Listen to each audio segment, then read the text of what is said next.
अस्सलाम नाज़रीन, क्रिक लिंक्स की एक नई वीडियो के साथ आपकी खिदमत में हाजिर हैं। आज हम बात करेंगे जसप्रीत बुमराह और शाहीन शाह अफरीदी की। नाज़रीन, हमने पाकिस्तानी बैट्समैन बाबर आजम और इंडियन बैट्समैन विराट कोहली के दरमियान तो बहुत से कंपैरिजन सुने देखे, लेकिन अब क्योंकि शाहीन शाह अफरीदी जो है वो आउटस्टैंडिंग परफॉर्म कर रहे हैं अपनी बॉलिंग में, उनका पहला ओवर जो है वो बहुत ज़्यादा खतरनाक साबित हो रहा है थ्रू आउट जब से उन्होंने डेब्यू किया है। हमने देखा है कि चाहे जितना बड़ा ओपोनेंट हो, ऑस्ट्रेलिया हो, इंग्लैंड हो, न्यूजीलैंड हो या कोई आम टीम हो, जो भी हो, उनको पहले ओवर में बहुत ज़्यादा स्ट्रगल करना पड़ता है। एरन फिंच को हमने देखा, विराट कोहली, केएल राहुल, रोहित शर्मा, ये सारे वो लोग हैं जो उनके पहले ओवर का शिकार हो चुके हैं। अब सवाल ये पैदा होता है कि क्या इनका कंपैरिजन करना बनता है किसी तरह से।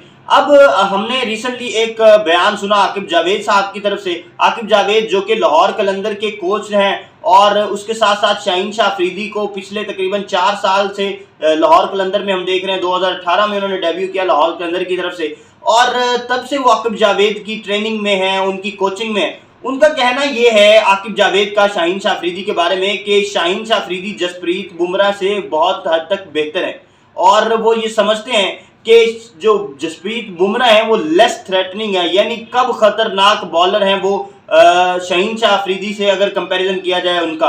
वो समझते हैं कि जो पहला ओवर होता है, जो शाहीन शाह अफरीदी पहला ओवर करवाते हैं, या जिस तरह से खतरनाक स्पेल्स, जिस तरह के खतरनाक स्पेल्स शाहीन शाह अफरीदी ने अपने कैरियर में करवाए हैं, उस तरह के खतरनाक स्पेल्स शायद जसप्रीत बुमराह जो है वो अभी तक नहीं करवा सके। जसप्रीत बुमराह की अगर हम बॉलिंग देखें तो उनकी जो यॉर्कर है वो बहुत सख्त किस्म की यॉर्कर होती है और डेप्थ बॉलिंग में वो खास तौर पे बहुत अच्छे हैं। शाहीन शाह अफरीदी पहले ओवर्स में बहुत अच्छे हैं, लेकिन अब आके उन्होंने डेप्थ बॉलिंग में भी बहुत अच्छी बॉलिंग करवानी शुरू कर दी है। जैसे कि हमने देखा कि जो इंडिया के खिलाफ मैच हुआ उसमें जो डेप्थ बॉलिंग में आके उन्होंने विराट कोहली को आउट किया और इसी तरह से हम देख रहे हैं कि थ्रू आउट वो बहुत कम स्कोर दे रहे हैं। लाहौर कलंदर की उन्होंने कैप्टनसी की इस दफा, तो वो थ्रू आउट हमने देखा कि ओवर में अगर 6 स्कोर 8 स्कोर जो है इस एवरेज में वो चलते हैं। डेप्थ बॉलिंग में बहुत अच्छी बॉलिंग करवा रहे हैं, डॉट बॉल परसेंटेज उनकी बहुत अच्छी हो रही है और इसी परफॉर्मेंस की बिना पे जो थ्रू आउट उन्होंने दी टेस्ट में, ओडीआई में, T20s में, अपार्ट फ्रॉम द फॉर्मेट, वो जो भी फॉर्मेट हो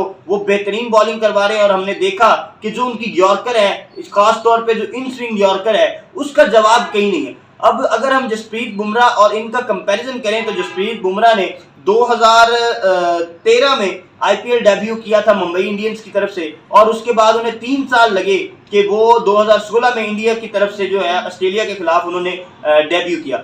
अब शाहीन शाह अफरीदी जो है इन्होंने 2018 में पीएसएल की तरफ से डेब्यू किया लाहौर कलंदर की जानिब से और 2018 में ही, मतलब 2018 में इन्होंने डेब्यू किया पीएसएल में और 2018 में ही इन्हें पाकिस्तानी टीम में का हिस्सा बना लिया गया और अफगानिस्तान के खिलाफ ये पहला मैच खेले अपना। अब 3 साल लगे जसप्रीत बुमराह को, इसका मतलब ये है कि उन्हें थोड़ा सा ज़्यादा वक्त लगा और शाहीन शाह अफरीदी की जो अग्रेशन है उसकी वजह से ये बहुत जल्द पाकिस्तानी टीम में आ गए। इससे पहले ये अंडर 19 खेले और इसके बाद जो इन्होंने एक ढाका डायनामोस की तरफ से 2017 में बीपीएल भी खेली। तो हमें नज़र ये आता है कि बहुत जल्दी जो शाहीन शाह अफरीदी हैं वो हर तरह से स्पेस बनाते जा रहे हैं। जसप्रीत बुमराह जो हैं वो बॉलर तो बहुत अच्छे हैं, उनकी जो लाइन एंड लेंथ वो बहुत अच्छी है, उनकी यॉर्कर्स बहुत अच्छी हैं, लेकिन शाहीन शाह अफरीदी के साथ अगर कंपैरेटिवली देखा जाए तो शाहीन शाह अफरीदी जो है वो बहुत ज़्यादा खतरनाक है। हमने देखा ट्रेंट बोल्ट जो हैं वो बहुत सीनियर है शाहीन शाह अफरीदी से, लेकिन उन्होंने भी ये कहा कि मैं शाहीन शाह अफरीदी की तरह की स्पेल करवाना चाहता हूँ जब न्यूजीलैंड और इंडिया का मैच हुआ T20 वर्ल्ड कप 2021 में। अब सवाल ये पैदा होता है कि क्या इनके कंपैरेटिव एनालिसिस किए जा सकते हैं, क्या इनका मवाजना किया जा सकता है, क्योंकि एक बॉलर जो है वो राइट हैंडर है जसप्रीत बुमराह, जबकि दूसरी तरफ जो शाहीन शाह अफरीदी हैं वो लेफ्ट आर्म बॉलर है। लेकिन अगर कंपैरिजन देखें तो क्योंकि दोनों जो बॉलर्स हैं वो अपने अपने जो टीम है उनके लीडिंग बॉलर हैं, लीडिंग विकेट टेकर्स की फहरिस्त में है ये दोनों की। और हमने देखा कि पिछले जो कुछ साल हैं, 2 से 3 साल, उसमें मुसलसल लाइमलाइट में रह रहे हैं शाहीन शाह अफरीदी हों या जसप्रीत बुमराह हो, और इनका कंपैरिजन किसी ना किसी तरह से किया जा सकता है। जैसे विराट कोहली और बाबर आजम का कंपैरिजन हम इसलिए करते हैं कि वो मुसलसल लाइमलाइट में रहते हैं और मुसलसल परफॉर्मेंसेस देते हैं। इसी तरह से ये दोनों बॉलर मुसलसल परफॉर्मेंसेस दे रहे हैं और पाकिस्तान और इंडिया की जीत में जो है वो कलीदी किरदार अदा कर रहे हैं। इंडिया की जीत में जसप्रीत बुमराह और पाकिस्तान की जीत में शाहीन शाह अफरीदी। और शाहीन शाह अफरीदी वो वाहिद कैप्टन भी बन गए लाहौर कलंदर की तरफ से। हमने देखा कि उन्होंने ये टाइटल जितवाया पीएसएल का लाहौर कलंदर्स को अपनी कप्तानी में। इससे पहले कोई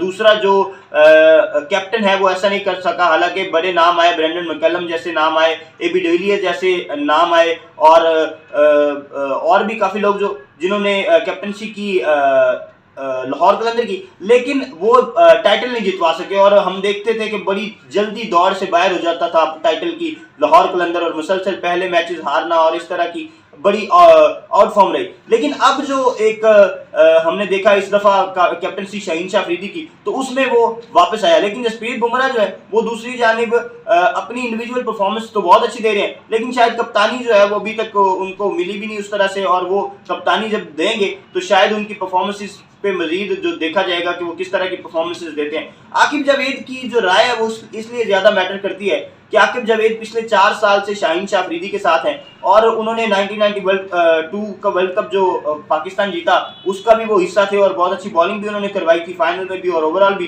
तो उनके एनालिसिस इसलिए ज्यादा मैटर करते हैं कि एक तो शाहीन शाह अफरीदी उनके हाथों में जो है वो सीखे हैं, और उनके हाथों में वो क्या उन्होंने अपना क्रिकेटिंग कैरियर जो है उसका आगाज भी किया। और क्योंकि कहीं ना कहीं लाहौर कलंदर का बहुत ज़्यादा रोल है उनको नरिश करने में। वो उससे पहले अंडर-19 तो खेले, लेकिन उन्हें नरिश करने में लाहौर कलंदर का बड़ा रोल है। तो अब शाहीन शाह अफरीदी और जसप्रीत बुमराह का अगर हम ये मैं आपको थोड़े से स्टैट्स बताऊं, तो स्टैट्स में टेस्ट में जो जसप्रीत बुमराह है उन्होंने 29 टेस्ट में 123 विकेटें ली हैं, जबकि 70 ओडीआईज में उन्होंने 113 विकेटें ली हैं, और 57 टी20 जो इंडिया की तरफ से उन्होंने खेले हैं उसमें उन्होंने 67 यानी 67 विकेटें ली हैं। जबकि दूसरी जानिब अगर शाहीन शाह अफरीदी का हम देखें तो उन्होंने 24 टेस्ट मैचेस में 95 यानी 95 विकेटें ली हैं, और 30 ओडीआईज में 59 विकेटें ली हैं यानी 59, और टी20 में 40 मैचों में 47 विकेटें ली हैं उन्होंने पाकिस्तान के लिए।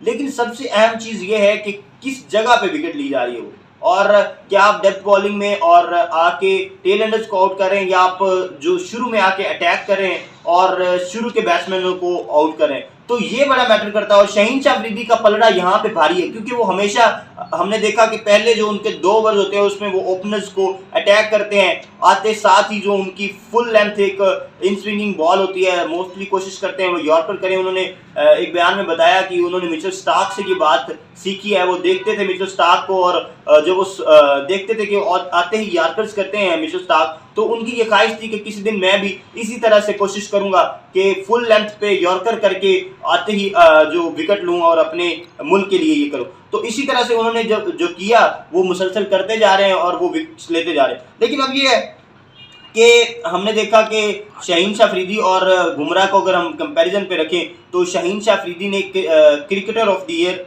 का अवार्ड लिया इस दफ़ा। और क्रिकेटर ऑफ द ईयर का मतलब ये है कि वो ओडीआई, टी20 और जो टेस्ट है हर जगह पे प्रॉपर परफॉर्म कर रहे हैं, और सबसे ज़्यादा अच्छा परफॉर्म उन्होंने किया है। तो ही तमाम बैट्समैन और बॉलर से अगर उन्होंने अच्छा परफॉर्म किया है तो ही उन्हें ये अवार्ड मिला है। जबकि दूसरी तरफ जसप्रीत बुमराह भी कम नहीं है, उन्हें भी वाइजन क्रिकेट अवार्ड जो है वो मिला है रोहित शर्मा के साथ, जो कि एशिया में तकरीबन 3 लोगों को मिला है, मोहम्मद रिजवान को मिला के। तो कहीं ना कहीं हम देख रहे हैं कि दोनों बॉलर्स जो हैं वो अपनी टीम के लिए बहुत अच्छा कर रहे हैं। लेकिन शाहीन शाह अफरीदी जो है वो ज़्यादा खतरनाक हैं, जिस तरह से आकिब जावेद साहब ने कहा वैसे ही बिल्कुल वो ज़्यादा खतरनाक हैं, क्योंकि वो आते ही अटैक करते हैं। आपकी क्या राय है, आप क्या समझते हैं कि कौन सा बॉलर ज़्यादा खतरनाक है? अपनी राय का इजहार कमेंट सेक्शन में ज़रूर करिएगा। देखते रहिए क्रिक लिंक्स।